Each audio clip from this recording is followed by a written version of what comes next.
Hello, ladies and gentlemen, boys and girls, college football fans across the nation and around the world. This is Tim May with the Tim May Podcast.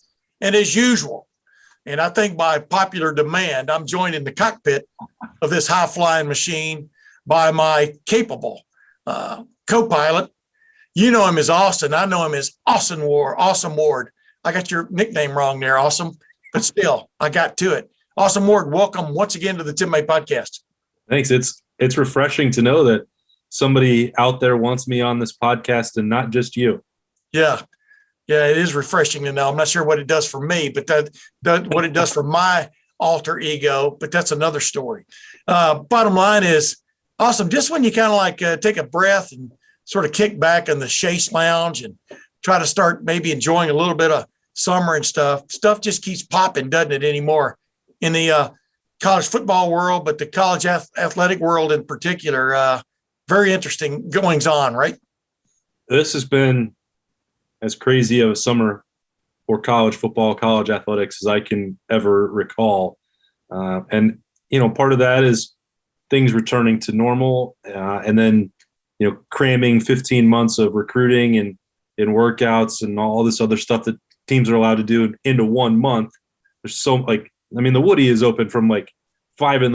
until 11 at night right now. It's just absolutely crazy with current team, future team camps, just so much going on. And then you go across the street to the Fawcett Center, and the NCAA is making rulings on.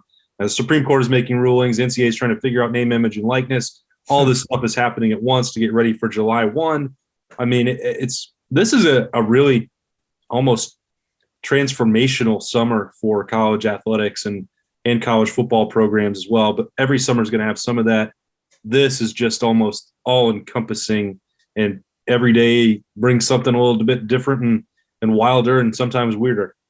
Pardon my French, but normal ain't ever coming back. I mean, whatever you thought was normal 2 years ago, times they are a-changing. And major college sports are right at the forefront of that in terms of the pandemic is almost like a bookmark, that that's going to be striped down the middle of this big book that is major college athletics, and it's going to be there forever.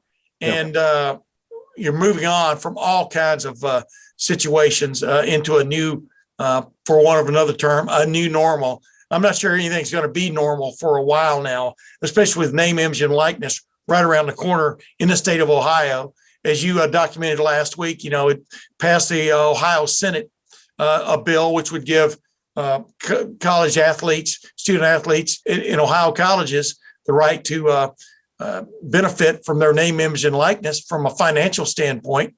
And especially that will especially hold true for Ohio State football athletes and basketball athletes, and maybe athletes throughout the realm there at Ohio State. But then, you get this Supreme Court of the United States ruling as we speak. We're recording this on a Monday afternoon, came out this late this Monday morning, that gives athletes the right may not be the right term, but it allows them to have the cost of going to school and things associated with that. They already had cost of an education, but allows them to benefit from anything as basic as the school being able to buy them a personal computer, to getting paid the going rate, if not more, for internships and things like that, that anything that's centered on their educational experience in schools.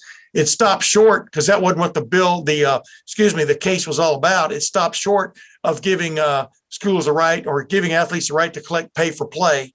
That's coming down the road, maybe sooner rather than later. I think the NCAA was basically hoping that name, image, and likeness would sort of put that on the back burner. But as I described it, this was a pebble thrown into the pond that is the NCAA. It's making small ripples, but there are rocks coming, agreed, that are going to make waves. Yeah, I mean, this is the one, the NCAA's whole legal strategy and the public perception against it. I can't understand it, and why they thought that they would be able to rely on the federal government or the Supreme Court to protect them from ideas that are so ridiculously outdated, to allow them to keep making billions of dollars without slicing any part of that pie for the student athletes. This, as you said, if this is I think a little bit more than a pebble, at least in terms of creating some of these future waves. But what you're saying is correct, that this isn't the bill, or this wasn't the Supreme Court case. That's probably a better way to say it, that will fundamentally change it. This is the one that basically just cleared the deck to allow for a bunch more cases and lawsuits. They can say, all right, well, here, they already agreed to this. It's 9-0. Think how rare it is for unanimous agreement on the Supreme Court for cases like this. And the NCAA that thought that they could run into it and get a win for themselves is just absurd. I think the legal term you're looking for there is, this is the precedent that all of these other cases are going to be argued for, that they're going to be built on. This is the foundation in a lot of respects, is what you're getting to. And again, it wasn't because of this specific Alston case, because this, as you said, it really was about a laptop. But the fact that Justice Kavanaugh's response and agreement, or whatever, his piece that accompanied the ruling explicitly lays out that the money needs to be going in addition to laptops and books and all those other sorts of things when you're talking about how much money is involved. And there are lots of problems involved in that for the NCAA. Yeah. I think trying to fund, for instance, while we're sitting here and saying this is what needs to happen, it's good for the student athletes, it's what's right for the student athletes. Yeah. Those waves that you're talking about, I don't know how it becomes financially prudent to have 36, 37 sports if you're Ohio State anymore. I don't know how you're going to fund it if you have to pay every athlete, let's just say minimum wage, for what, 20 hours a week, 20 to 30 hours a week. You're just not going to be able to do that for tennis teams and gymnastics and any other sport that you want, because football and basketball are still going to be the primary drivers for any athletic department. And if it costs more to run those, something else has got to give. So when you're talking about those ripples that are coming, those could be waves that wipe out sports. Yeah. And I know that there are a lot of people also that cheerlead against the NCAA. I got several texts about that on Monday. It's important to remember that the NCAA is not some just independent organization who happen to have oversight over the schools. This is the schools trying to protect their own interests. Like, correct. They didn't want to call it the NCAA. They called it whatever they wanted. They put whoever they want in power. The commissioners are driving a lot of these decisions anyway. Like, somebody has to run collegiate athletics. Correct. And so if you disband the NCAA, well, then the schools just have to create something new to replace it. Hey, hold that thought. Because that's what I want to get in with you on our second half of my program here. By the way, I wanted to also point out that over the weekend I won a major award. I was named the world's best grandpa. They gave that out this weekend. Yeah, and people are listening to this on one of the audio sites. I'm holding up a little trophy card that I got for my grandson Owen. He's going on 2.5 years old, and world's best grandpa. He said best, not greatest, but best, greatest. What's the difference, right? Tomato. But I humbly accepted that because I gave him a big hug. But I do want to get into a little bit deeper conversation with you about the ramifications of people thinking they're getting exactly what they want and what it can mean 10 years from now to the model we know as major college athletics. But before that, I didn't want to keep people hanging either. Spencer Holbrook is one of our able-bodied fellows, along with Jeremy Birmingham, who cover recruiting is probably better than anyone else. It covers Ohio State recruiting in terms of insight, in terms of knowing where people are coming and going, et cetera. And I wanted to get his take on the JT Tuimoloau visit over the weekend, the last plum hanging on the tree from the 2021 recruiting class. I don't know why I like that analogy, but it sounds about right. The last 5-star plum hanging there. And this guy in a month or so or less could be at the school of his choice getting ready to be an instant impact player. And whether that school is Ohio State, USC, Oregon, or Alabama remains to be seen. He left his official visit to Ohio State, which we understand went extremely well. Went to an official visit, I think, at Oregon. And then he's going to wrap it up, I think, this coming weekend with an official visit to Alabama, and then pretty much make his decision sometime after that. But I wanted to get Spencer Holbrook's take on how things went with that Ohio State visit, from the greeting at the airport to the send-off, and we'll come back. We'll chop that up a little bit, Awesome, and then we'll chop up even more where major college athletics are headed. Once again, I welcome into my podcast the inimitable Spencer Holbrook. Spencer, thanks for joining me again, my man. Tim, it's always a pleasure. It's an honor to be on the Tim May podcast. Yeah, I don't know. You need to brighten your horizons, but I digress. Bottom line is, I like to have you and Jeremy Birmingham on from time to time because I consider you both experts in the realm of recruiting. And let's face it, it's the grease that makes the wheels go round and round, and recruiting is that grease. And, mainly I wanted to catch up with this week. I think Ohio State fans, or at least recruitniks among the fans, and Alabama fans and all these others, Oregon fans, are all on pins and needles waiting to know when that final shoe is going to drop with the last plum on the tree. JT Tuimoloau, the extremely talented 5-star defensive end from the state of Washington. And, obviously he had his official visit to Ohio State over the weekend. What can you kind of, update us with on the situation with him and where you think it's going to finally come to fruition? Well, it's really interesting, Tim, because the beginning of that official visit was all about flash. They had the lays at the airport. They had the Polynesian inspired shirts, and all the coaches went and picked him up from the airport. And then after that, Ohio State stopped the flash because Ohio State doesn't really recruit with any flash, and it went straight to business. Ohio State had a pitch to JT Tuimoloau. You can come here, be developed, and really be, the next great Ohio State defensive lineman developed by Larry Johnson. And it was all substance. There was no real, pomp and circumstance to the recruitment. It was just, this is what Ohio State can give you. And Ohio State really likes the hand that it now plays. It's given its presentation. JT is now going to go to Oregon, and then he's going to head to Alabama for these final 2 visits, go home and weigh his options. And Ohio State likes where it's at right now. Where do you think Ohio State is right now in this situation? Obviously, they had Berm on a few weeks ago, and in the beginning of this, you kind of got the sense that Ohio State was the favorite for this young man. What's your sense of it? As you and Berm, I know you put your heads together on this all the time, but what's your sense of where this thing goes?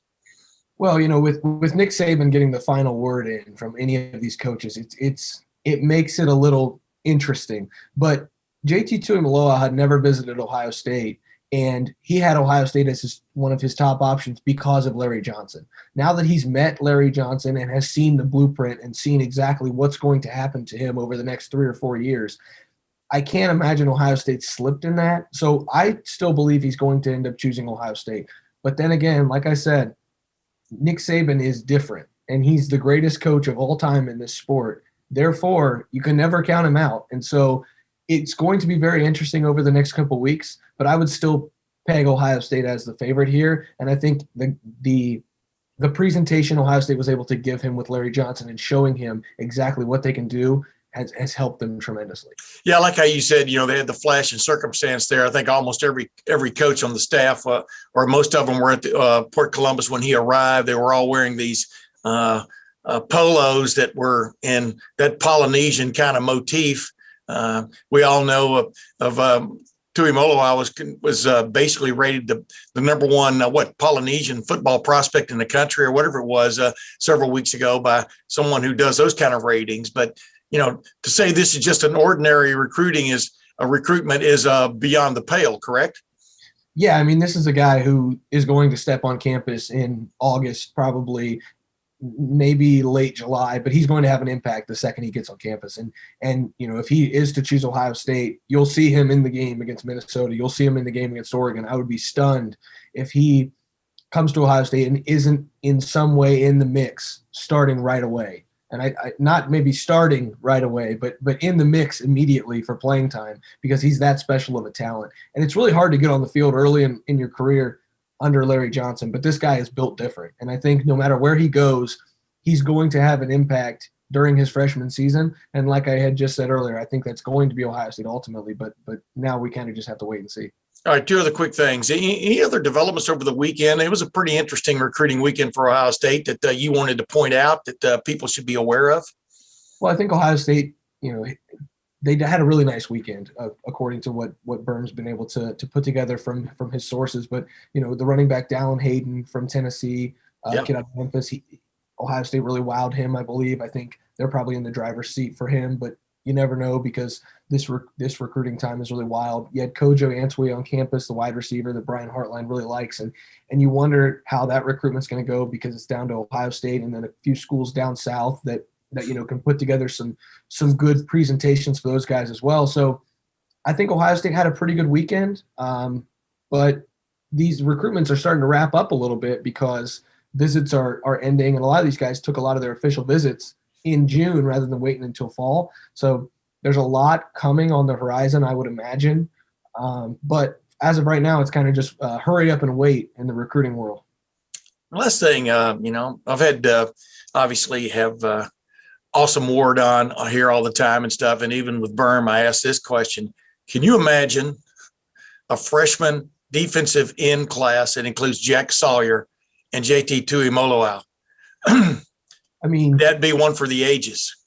Yeah, I mean, and then you throw in, I make sure people don't forget, you throw in a defensive tackle like Michael Hall, and then a 330-pound defensive tackle like Tyleik Williams, and you're talking about restocking the cupboard that is the Larry Johnson defensive line room. And when you talk about restocking it, you're not stocking it with, canned vegetables. You're stocking it with the good stuff that you really want in your cupboards. Like this is exactly what you wanted if you're Ohio State.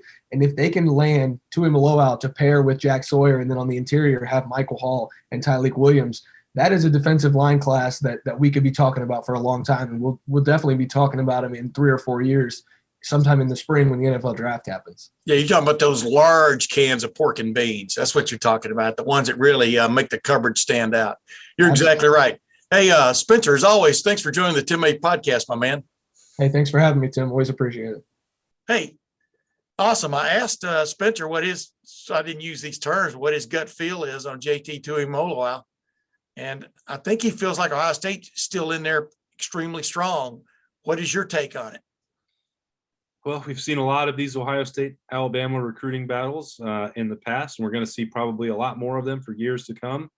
And I really mean it when I say that they're 50-50. I'm not trying to dodge the question. I don't know. I don't know how Ohio State's sales pitch wouldn't resonate with a defensive lineman. Yeah. I know that you've talked to a number of people about that on this podcast in the past. And, Larry Johnson, that you just put him in the room with JT Tuimoloau, and that I would think would tip the scales for most guys, especially when you look at not only the way he's developed defensive linemen for the NFL, but then the way they continue to succeed once they get there. Alabama and Ohio State are the two proven commodities in this sport when it comes to that. I would think, Alabama's had a little bit of an edge when it comes to linebackers. I think for defensive linemen, Ohio State gets that edge significantly. And Larry Johnson is a big part of the reason why. So if I had to choose one that might have a slight edge, I would think that would be the Buckeyes because they were able to get him into a visit. If he had never been able to visit Columbus to go halfway across the world, I think that would have been a tough sell. Now, yeah. I mean, Alabama is also a long way from home for him, but I think there was probably a little bit more familiarity on that side with what he'd be getting into.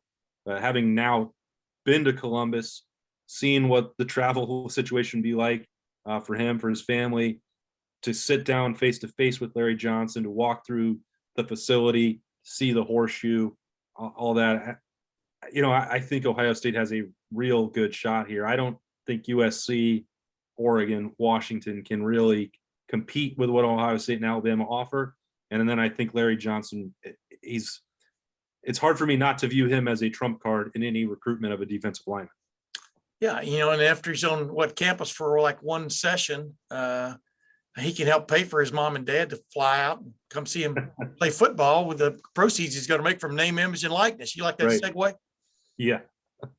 But that is true, man. It's going to have ramifications, right? But let's get back to real quick what we were talking about earlier. The interesting part about this, and I've talked about this on this podcast many times and on television and radio many times, is everybody keeps thinking there's this big push coming that the Power Five, the Autonomy Five, the A5, are eventually going to form their own, kingdom above and beyond the NCAA. But like you touched on a while ago, and I've said this ever since this came, this kind of talk came to pass. You're still going to have an organization. You're still going to have rules of participation in those organizations. It's not going to be the Wild West. You're still going to have a commissioner running things. You're still going to have to vote on rules by the membership. It can't just be, well, Vanderbilt, you go do your thing, and Ohio State and Alabama, y'all go do your thing. And boy, on Saturdays, we'll just have a hootenanny or something. And the rest of the time, I mean, that's what I think even some people among the Power Five don't totally understand that aspect of things, right? Yeah, and that's, I hear that all the time. Well, we hate the NCAA, and the NCAA did this, or, when they look and hand out the punishments, it's so unfair, and the NCAA hates Ohio State. Well, Ohio State is the NCAA. Correct. I mean, like, all of these schools are into this one pool so that they can govern each other. This isn't some outside. I said this earlier on. It's not an independent body. They don't make up the rules and then impose them on college athletics. College athletics. Now you can complain about maybe sometimes the committees that they put together. There's not enough representation for players, whatever. That's fine. But that's all agreed upon by everyone who's participating in college athletics. I think lots of times we don't understand some of the decisions they make, and we say the NCAA got this wrong. Well, I mean, we could easily just say college administrators got this wrong, or college sports has it wrong, and not just attach that NCAA moniker. In a lot of ways, talking about them that way and talking about the NCAA has shielded conferences or specific schools, or from the responsibility for things that they want, things that they need to survive as they fought to continue this model for as long as it's existed, to protect their own existence. But you can just replace the name out. Stop thinking about it that way, because if the NCAA does die, people that don't like, this big bad villain, well, it's going to be called something else. What if it's the Autonomy Five? Yeah, it's the AAA, whatever. I don't know. CAA. Who cares?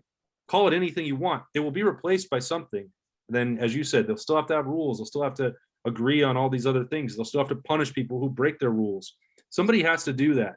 It has to exist. And college athletics is now just finally being pushed that the way they've always done it doesn't work. Well, here's the big problem with the NCAA, as I've looked at it all these decades being around it, is the big problem is it's sort of designed for the lowest common denominator. You know what I mean? Many of the rules are, which is why you've got the Power Five, the Autonomy Five, its backers screaming to have their own organization, because to make Ohio State and Ohio University equal in the eyes of the public, they both play football bowl subdivision football. That's redundant, but that's that's how it's FBS. Yeah. That's what it is. Then they have to have rules like 85 scholarships. You can't pay players right on down the line, but that's the only way. For example, those two programs are equal, in any sense. That's what you understand the argument why maybe the Power Five, the Autonomy Five, would want to be able to create their own rules, because many of them understand that paying players in some form or fashion is the right thing to do. But I think, there's also been a kick the can aspect of things that we'll act like we're really concerned about name, image, and likeness, but we'll keep kicking the can down the road until we actually are forced to do something. Well, the states are stepping up. The big backers of these major college football programs, for one of state legislatures are stepping up because they don't want to be caught, just like we saw with the state of Ohio. They don't want to be caught on July 1 or August 1, not having a situation to where their major universities and their prime major universities, their student athletes can't share in things like is going to happen in Florida or is going to happen in Georgia or is going to happen maybe in California. I mean, so that's why Ohio is stepping up and trying to get this emergency legislation because they're going to be left behind to a certain extent.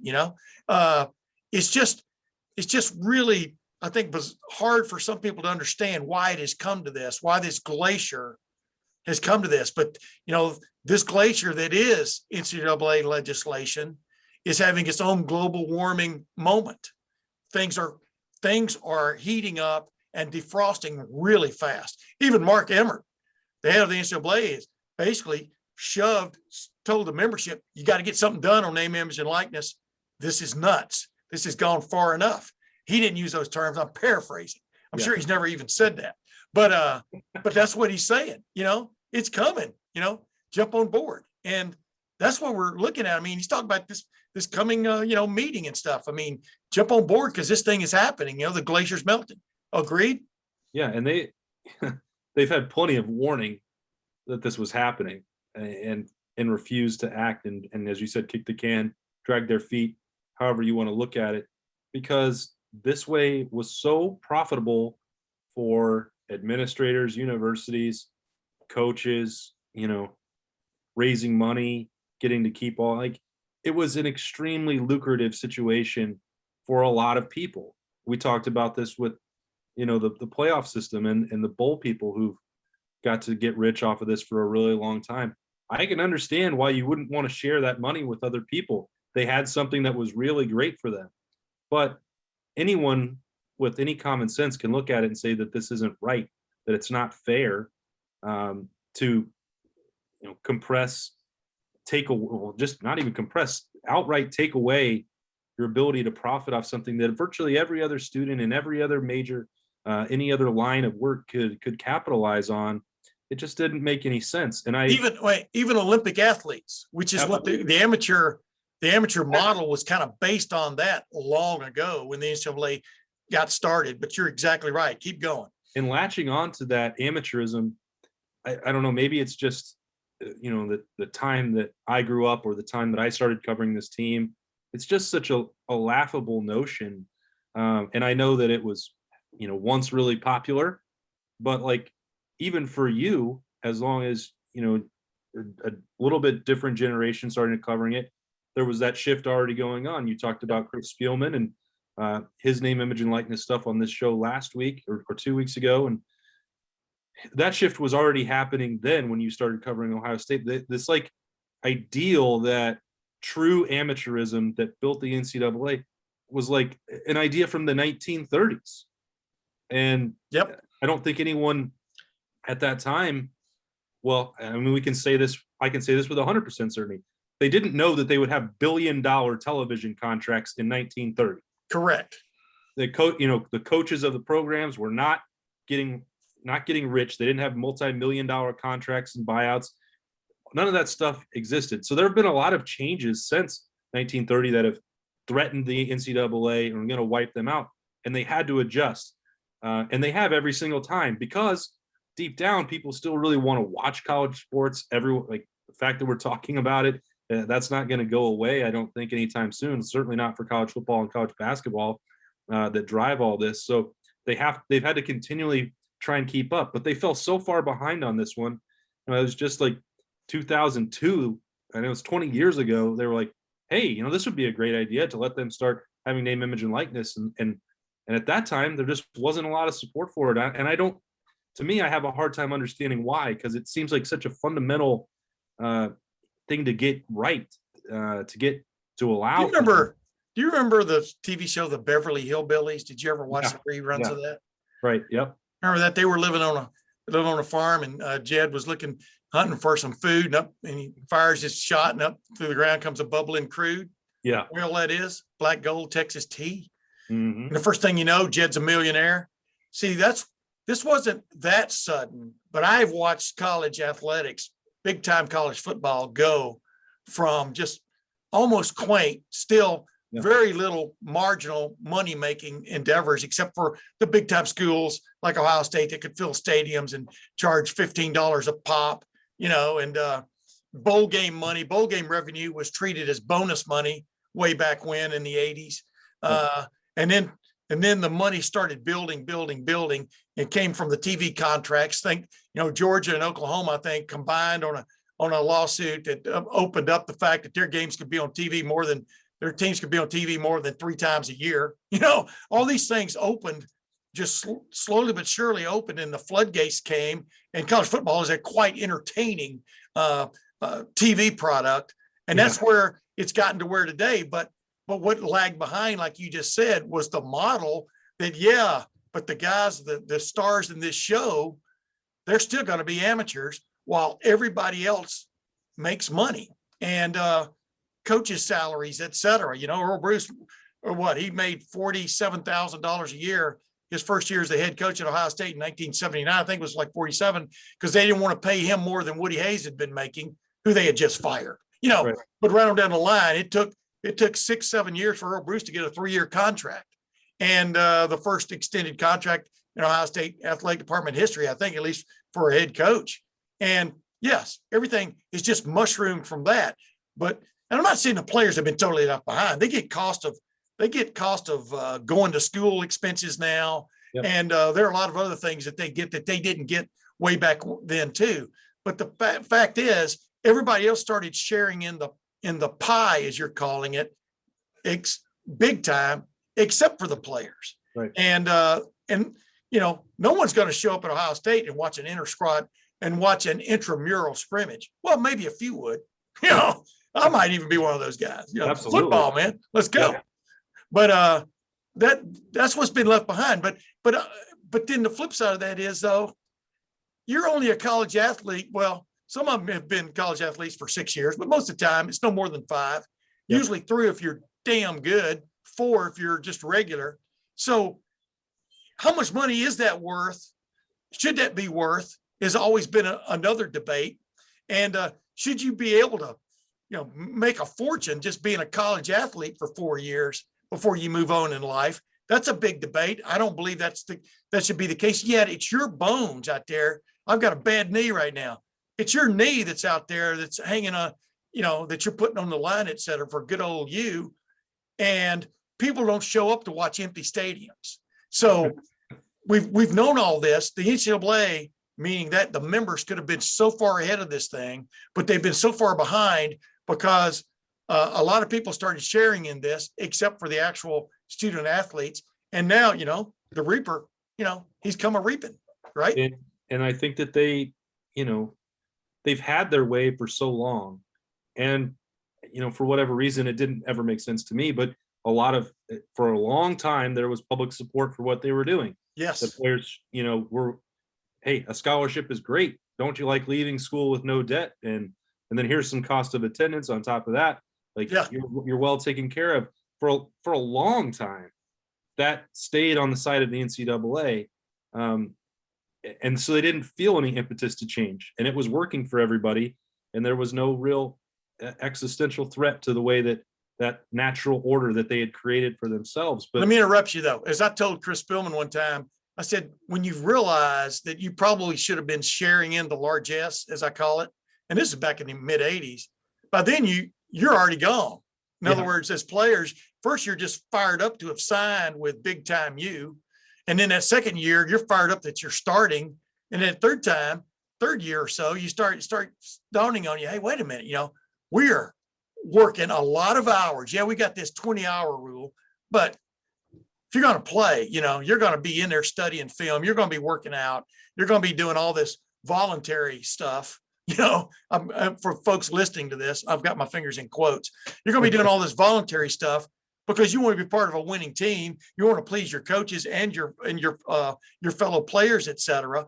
And it is more, for most of these college athletes, it's more than a full-time job. I mean, there's a lot of time invested in this. And really the remuneration has stayed the same for the most part. Now go ahead. Well, and I think the NCAA or the college administrators could have solved, I think, this problem. Lots of people, and you and I are not here to say that there is a problem with college athletics or that they're not, getting, the other sports, the non-revenue ones, that they're not important. People don't get a lot. That's a different conversation. That's not the point that we're trying to make. I know exactly where you're going here, though, because I've advocated exactly what you're fixing to say, but go ahead. But I'll leave that for a different time or for you. But, people that wanted to play college sports or wanted to play college football that weren't going to go to the NFL still like the opportunity. Yeah. Still want it. And they're not in it to get, rich. The guy who's playing at Ohio that you brought up, or a lot of people that I knew at Wyoming, they weren't doing it because they thought they were going to get to the NFL or that they were hoping they could sign an endorsement deal with a car dealership. That wasn't. They want to play the game. They love the game. It's a really cool opportunity. So even if they had just taken this step 20 years ago with name, image, and likeness, I don't know that any of these lawsuits would have existed because we're, as you said, and I don't know how many people are going to get. We've talked about this a bunch on this show. How many people are going to invest in a 17, 18-year-old kid, turn them into a millionaire overnight? I don't think that it'll be that many. I don't think it'll be that many people that even get to six figures. It'll be a really rare type of athlete that can command that at the collegiate level, in my opinion. And I don't think that it'll change recruiting. We've covered all that ground here before, and we can again later. But if they had simply taken a step on name, image, and likeness, so that there was a possibility for the guys who love to play sports, whether that's golf or whether that's football, hey, you might make some money. You're allowed to. We're not going to keep you from doing that. I don't know that any of this other stuff would have happened. If this is going down this path, which when we're talking about that pebble in the pond, this is probably going to wind up where you're going to have unions forming for student athletes. Schools are going to have to pay them directly, and that will involve every single sport. It will have to be the same. That will devastate athletic department budgets, even at the Ohio State level, certainly at the group of five level and below. I don't know how that is sustainable for them. But I just, if they had acted on this one thing, I'm not sure that anyone would have thrown that pebble. But here's the thing, long ago, all these euphemisms, but it came up with the revenue and non-revenue sports, and the feeling I had long ago was you had to figure out a way to divorce the revenue generating sports from the non-revenue, because those are the people who are really benefiting from their college experience in terms of getting paid for, are the ones who play for teams and programs that aren't making money, that in fact football and to a certain extent basketball, men's basketball in some schools are generating the gross amount, or the major amount of the revenue, and others are benefiting from it in some form or fashion. But they couldn't even go there, because in Title IX, for example, if you've got 85 players on scholarship for football and 15 or 13 for basketball, men, you got to have similar kind of scholarships set up for the female sports. And, just running down the line, there are all these rules that have kind of gotten in the way one way or the other. And I'm not saying they're all bad by any stretch, but they've gotten in the way of divorcing all that from the real profit center, the profit generator, the rainmaker, which is major college football, from all the other sports, except for perhaps men's basketball, and in a few occasions, a few situations, women's basketball at some places. But there is such a big difference. For example, I said between Ohio State and Ohio University, there's such a big difference between Ohio State and Vanderbilt, or Ohio State and Washington State. I mean, just on stadium size, alumni, this idea that you're going to ever equate all of these is crazy too. That's why you do have to have some form of rules. If you want to play in the National Football League, for example, those players up there, they're making a lot of money, but they're still adhering to rules of the National Football League. But the NCAA. And you know what, Tim, it reminds me, when people are blaming the NCAA, it's the same as like booing Roger Goodell. Exactly. That's exactly it. And but they couldn't get together to kind of get over that, to get past that. They didn't know how to handle this mushroom cloud that blew up on them, which is revenue. I mean, television revenue is, let's face it, that's what drives it. And so now they're here. We're here where we are now. You and I could talk about this for 4 more hours. And I'm sure people would not enjoy it, but well, they'll have to come back next week. So this is so huge though, man. But like you and I have talked about before, the rich are going to get richer in this thing. When you basically talk about the programs that are on top, they're going to get richer. The ones that draw the big crowds, that draw the television bucks.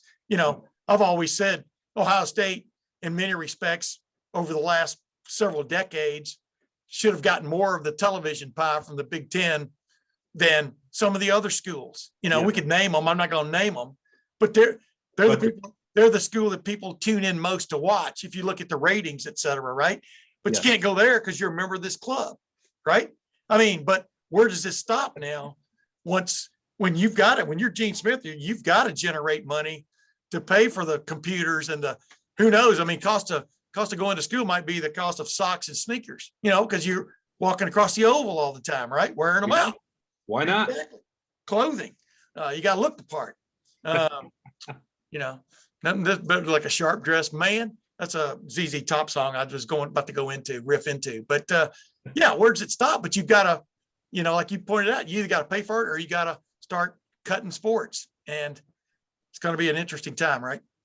Yeah, and look, this maybe goes without saying. I think that would be really sad if, the non-revenue sports. You and I have got to know a ton of people over the years. Some really cool events, some really cool people that work really hard at their sport, and again, they want somewhere to play when they get out of high school. They're not all trying to go pro. The guys I keep using.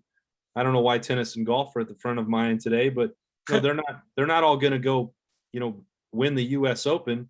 Wait a minute, you sound like you're doing an NCAA commercial there. Yeah, they're all going to go pro in something other than sports. But and I think that they should have the chance to do that. But and a lot of them, to be frank, are not asking to be employees of the university to play golf at Ohio State or to play volleyball at Ohio State. That's never been their thing.